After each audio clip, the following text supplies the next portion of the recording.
Voice of America Washington से news minute के साथ मैं हूं आयशा खालिद। 3 माह पहले अपने मुल्क की मुंतखब हुकूमत को हटाकर इक़्तिदार पर काबिज होने वाले आर्मी चीफ जनरल प्रायुत चन ओचा थाईलैंड के वज़ीर आज़म मुंतखब हो गए हैं। जनरल प्रायुत इंतखाब में वाहिद उम्मीदवार थे। इसराइल के फजाई हमलों में हमास के 3 कमांडर्स की हलाकत के बाद दोनों जानिब से लड़ाई में शिद्दत आ गई है।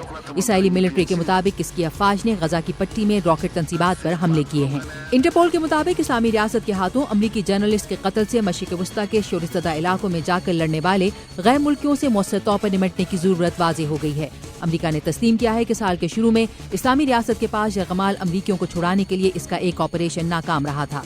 अमरीका में जेर इलाज इबोला से मुतासिर 2 अमरीकी इमदादी कारकुनों में से एक मुकम्मल सेहतयाब होकर आज हॉस्पिटल से डिस्चार्ज कर दिए जाएंगे। एमरी हॉस्पिटल की इंतजामिया दोनों मरीजों के केसेस और इनके इलाज पर जल्द ही प्रेस कॉन्फ्रेंस करेगी। दोनों अमरीकी लाइबेरिया में इमदादी कार्रवाइयों के दौरान इबोला से मुतासिर हुए।